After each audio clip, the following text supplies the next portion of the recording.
We've all got dreams, right? Schemes and dreams, hopes and plans and dreams. Let's dig into that on this week's episode. You guys want to? Let's talk about bringing life to our stuff. Let's go.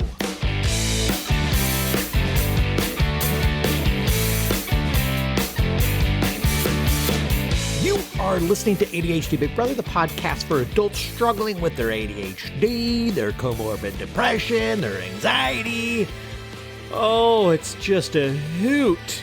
I'm your host and your ADHD Big Brother, Russ Jones. I've got ADHD too. I've got depression as well. It's crap-tastic. So let's learn some stuff. Let's laugh at some stuff. Let's make some commitments to do some stuff. And ladies and gentlemen, here's some stuff. Welcome to the podcast. We're going to check in with each other, but there's a couple things happening right now. The first one is that this is coming out the day after Father's Day, and I'm recording this before Father's Day. So I'm just going to assume, because I know my kids, I'm going to assume that we had a great time. We do have an agenda, and the agenda is that they are coming over, and we're going to go to Shaker's for lunch, which is like a diner. We're going to do that. Then we're going to come back to my place. We're going to play cards. We're going to do an epic amount of shit talking, I'm assuming. And then they're going to go to their mom's house, and we're all going to get on headset. And we're going to close out the night playing Fortnite. That is going to be awesome. So I'm assuming that all went to plan and that we had a great time. So I'll tell you next week if it's different. I'll tell you next week the truth, what did actually happen.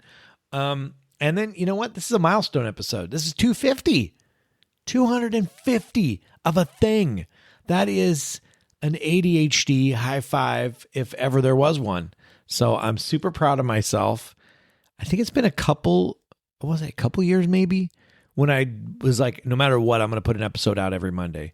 No matter what. There's not going to be a replay or a repeater or anything like that. I'm just going to crank one out every single Monday, come hell or high water. And we've had some hell and we've had some high water and we've done it. So I'm super proud of myself. Yay me. Okay, so let's check in real quick. This is the mental health report. This is what we do every week. We got to spill it, sister. We got to talk about it. We got to start these things off by talking about our skull spaghetti, the good stuff, the bad stuff, the weird stuff. You know, we're normalizing the conversation. We're normalizing it. We're normalizing the abnormal. We're really flipping the script on the whole normie situation out there. Nobody wants to feel uncomfortable, do they? You know, just tell me you're fine when I ask you how your day is. Just tell me I'm good and let's move on. That's the way of the old world. Not anymore. Let's crack open our brains and flip the script. I'll go first, I guess, because I have the microphone and that's kind of how this works. But I'm doing so much better lately. If I were to sit back, you know, in a reclined position and really reflect on my past week, I'd say I'm generally doing quite good mental health wise. I think energy-wise, that might be where I'm struggling a little bit. Pretty fatiguey, but I think that's just because I've been really working a lot, and I love this work. So you guys will get this. It's like I have multiple creative types that I'm coaching, and they'll get this big time.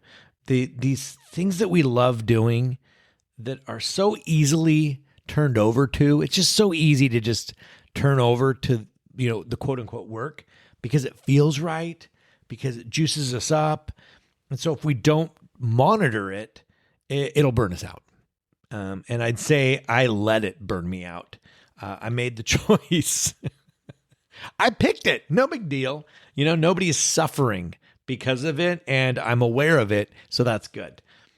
I'll discuss the work that went into it, but in general, I'm not an advocate for hyperfocus. I did it. The results are glorious, but I don't think it's a gift. I'm not going to gaslight everybody into thinking that it's a gift, you know, while your marriages are crumbling and your home is wrecked. But oh my God, look at what you can make with wood. Oh my God, you're so creative. You know, I'm not going to do that. But, you know, it happens, right? So I'm not going to beat myself up about it. However, I did oversleep a couple of days, which I think was my body was just like, no, you didn't. You did not oversleep. You slept exactly how much you needed to sleep to recover from the rabbit hole of creative wonderment that you went down. So for the official mental health report, I am so much better than a few weeks ago. And in general, I'm not spending time dwelling on the bad like I have been. I'm more hopeful for the good. Flipped that script. Thank you very much. You want to know what I was working on? Ooh, it was juicy. This is what I've been just obsessed with for the past week or two. Buckle up. I'm in a mastermind right now. And as many of you guys know, I don't believe that we succeed alone. It's just not ADHD. It's not a solo effort. It's a team effort. Whether it's a spouse or a family member or a coach or community, there is no, I manage ADHD all by myself with no help from others. That's not a thing. I haven't experienced it. I have not seen it experienced. I think that that's bullshit. I have, on the other hand, experienced the hesitation to be a part of something or hire someone because of my ego and my thinking that I need to suck it up and just white knuckle this shit. It never works. Whatever. So I built a community. So I've hired coaches and I've hired therapists. I've joined masterminds. And so I'm currently in a couple of masterminds. And one of them is for coaches. It's the business of coaching. And we were given a challenge to kind of come up with the pillars of our process.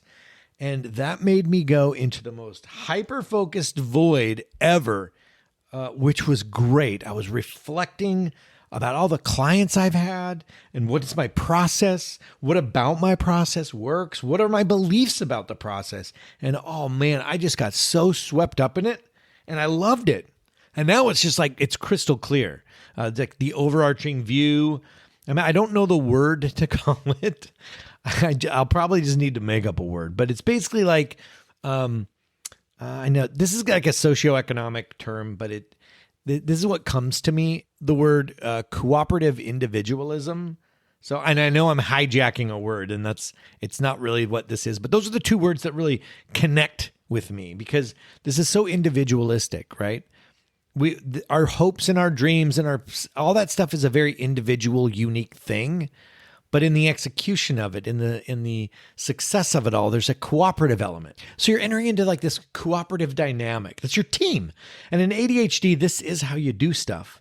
Accountability, body doubling, making your dream visible to somebody else. And that takes a specific person or people. And ultimately, you enter into the machine part, which is like the skills training that gets you to your dream, gets you to your goal. The behavior that you want to change will get you to your goal. So my three pillars are like the dream part, the team part, and then the machine part. So I want to spend a few minutes talking about the machine today. And this is where the CPR acronym from the podcast title comes from. I just think I got lucky with it. It's just the acronym happens to work out and it seems fitting. And we're bringing life to our dreams, this ideal vision we have of ourselves. So let me tell you what that means. And it is meant to be done with someone else. So you have a goal.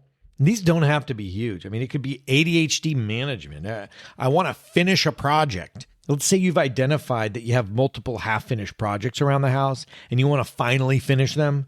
And okay, so how you might do that inside ADHD Big Brother is that you partner up with a weekly accountability partner. You meet and you talk about these unfinished projects. The questions come up like, what's the struggle? What's getting in the way? Perhaps you discover in conversation that there's a stall point on one project because you'd have to locate a certain material and they don't have it locally, but you just hate research and it gives you tension every time you think about it. So the first step in CPR is C, it's choice. You're going to choose a skill. Like, what would a skill be of a person that could do this? The skill of getting started on something, even though, despite whatever tension you might feel. So the agreement then is that over the course of the week between you and your partner, you are going to schedule three 30-minute work sessions where you will start a timer and you will sit at the computer, even though you're tense, even though you may not want to, even though. The P in CPR is practice because you're practicing a skill. This is no longer about the project. Research that material is just the backdrop. It's just the vehicle that you've chosen to practice the skill of getting started on something, even though. You just happened to have the ideal task for this particular skills training. And then the R in CPR is reflect. At the end of the week, you will have 3 data points to talk about. The 3 times that you said you were going to practice this skill. Did they happen? So you're going to meet with your partner, your accountability partner, your teammate, and in talking about those 3 situations, you will uncover either something that worked or something that didn't work. Perhaps one day you didn't do it because you were tired and it was the end of the day and you said, screw it. Okay, that's something to discuss. Perhaps one day you did it and you surprised yourself by how much you could actually accomplish in 30 minutes. Wow, that was cool. Perhaps on the 3rd day, something more important presented itself. And even though you could have waited after the 30 minutes were up, you felt compelled to act on this important thing because you don't know when you're going to have the juice for it in the future and you should just take it, and you fell for the brain loophole. Okay, so each one of those items presents a potential to work on a new skill or continue working on the same skill. So you continue with the CPR for the next week. The choice, getting started, even though, we'll do that again. Maybe you want to work on that skill some more. And this time, when you schedule it, you're working on purchasing the material, even though you don't feel like it, because previously you already researched it. And because this is just a one-day thing, you create 2 other appointments for things that are important, but that you'd absolutely blow off because it creates some tension. And you're going to practice your skill on not blowing those things off. The week ends, this process continues, and it's like a machine that keeps pumping and going around and around and around. And what eventually happens is that while you were working on these skills, you finished a project. And in the process of finishing that project, you got to know yourself better and how you work. You have understandings now of what works, what doesn't work, and you've adopted unique skills that you can apply to future things. This is how we build systems. How many of us, we try to build a system and then execute on it? We sit back, we build these really complicated processes, and then when we try to put them into practice, inevitably something gets in the way, and then the whole system is a bust. Oh God, I need a different system. I prefer to practice skills. We're all looking for behavior change, right? That shit is not easy. Forget ADHD for a moment and let's just look at our lives. We have shit we want to change. We want to get in shape. We want to upskill, get a better job. We want to be more organized. That goddamn garage already. We want to have a yoga practice or a meditation practice, or we want to build an addition on our house. I don't know. There's always something that we want to be doing that we're not doing. And if you want a system that lasts, start practicing skills. And then over time, your system will just become. It will form. You start to notice things like, oh man, you know what? When I plan this certain thinky type task, when I do that in the morning, it's a lot easier for me than when I schedule it in the afternoon. Because you've tried it a bunch of different times in various time frames. You have particular data points. And you just sort of know yourself now. And it's part of your decision making. Your system is about planning things based on your mental energy. How many of you guys have read, in a book or in a YouTube channel, this stuff that says, hey, be mindful of your energy. Your executive function tank sucks. You need to plan your thinky tasks when you have battery power. And you thought, oh yeah, I should do that. And then we never did anything with that. It's probably because it's not a part of our system yet. It's just this cerebral idea of an epiphany of a thing that makes sense. Science tells us we should plan our executive function based on our energy levels throughout the day. Yeah, sounds great. My process is about how do you get the experiential knowledge so that it resonates inside of you, not just in your brain as an idea. You at your core, and then you understand it on that level, what's going on, and that will be unique to you. Even if there's generalities and aspects that are across the board, it'll be locked in. So much of this is doing a thing while you're tense, while you're uncomfortable, while you're resistant to it, and you're gaining insight from it. And because there's that tension and resistance component to it, this is done easiest and quickest and with less tension when there's another person or people involved. It's also because we're so screwed up, aren't we? We have a million things we want to be different. Where do you even begin? So there's this sort of I need to fix it all right now. I think we can all agree that while that's what our entire being wants, that is not a real practical thing. Nor has it ever worked to fix all of it. So let's sneak up on ourselves. Let's surprise ourselves by doing skills practice that one day that we reflect on and we go, holy shit, I know how to finish a project now. What the? Like I have now my own personal methodology for finishing a project. I just fucking finished a project and it didn't live in the garage for 2 years first. Who is this effective project finisher that I've become? This is how we do it inside ADHD Big Brother. Like, in case you're wondering, in case you're interested in having an entire team already willing and able to support you on this journey to practice skills. The team pillar of this is very critical. If you're throwing in with the Rush Jones dream team machine, cooperative, individualistic, ADHD, get your shit together, superstar protocol, TM, it's trademarked. Yeah, it's trademarked. Don't fucking touch it. It's mine. Hands off. You can use it, but don't touch it. You can look at it, but don't touch it. Oh my God, sorry. This world is so ridiculous. I'm sorry. Okay, at ADHD Big Brother, we have a system set up. Right? The Circle platform is what we use. That's a community building software, which is super awesome. It has an app that you can do this on your phone if you like. And I've set it up so that you can let everyone in the community know upon joining that you're open to an accountability partnership. And there's multiple ways that we team up in there, but specifically for doing this CPR work, you and I, we can join. You get a free one-on-one call when you join. I will absolutely juice you up about your stuff. I mean, it just happens. That's my gift power. That's my magic.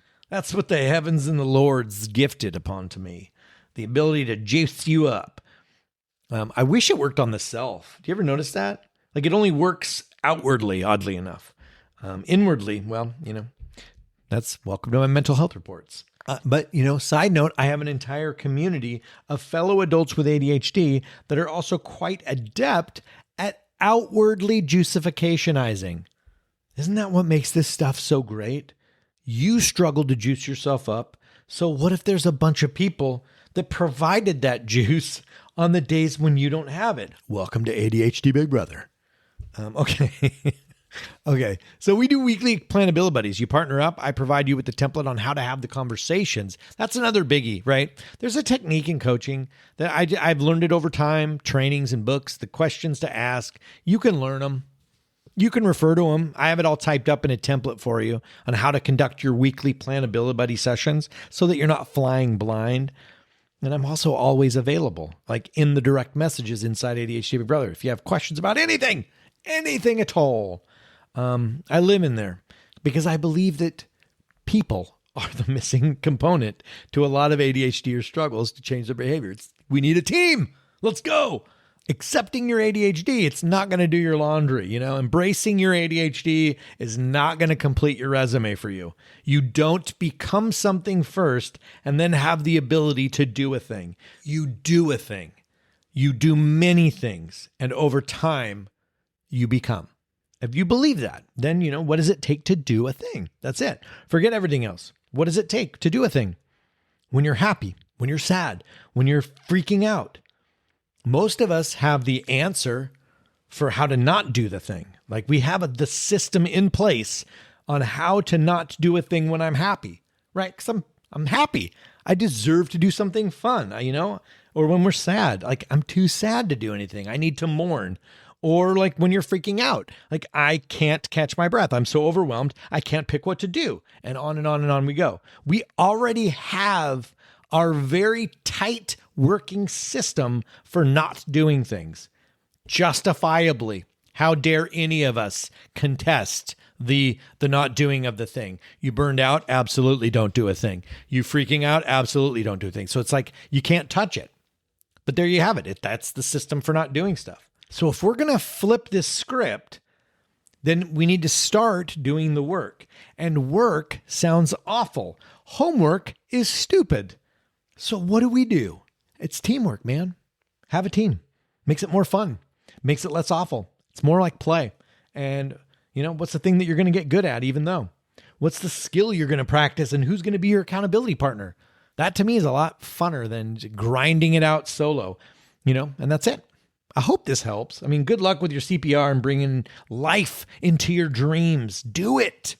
And I want you to come forge your unique system with us at ADHD Big Brother. We're all ADHD Big Brothers and sisters, and we kick ass. So come on down. Half the cost of your cable bill. I actually don't know what the cost of your cable. I don't have cable. Maybe it's less than half. Hey, what do you think of that? You tell me. Holy shit, just come join and get stuff done. And that'll do it for me. Guys, if you enjoy this podcast, would you please do me a favor and share it? Not like how you normally think to share. Like I don't have social media accounts. No LinkedIn, no Instagram, no TikTokery. That's whatever. Do you know somebody that you think would like it or would get something out of this episode? Literally an email to one person. Hey, Trudy, here's a podcast. Check out this dude who's got an ADHD podcast and he giggles at himself and he fucking, he keeps telling me that it's going to be work and I should join a team. Yeah. Trudy wants to hear from you. Anyway, I hope you have a fantastic week. I do. Hope if you're a father that you had a good Father's Day. And I will talk to you later.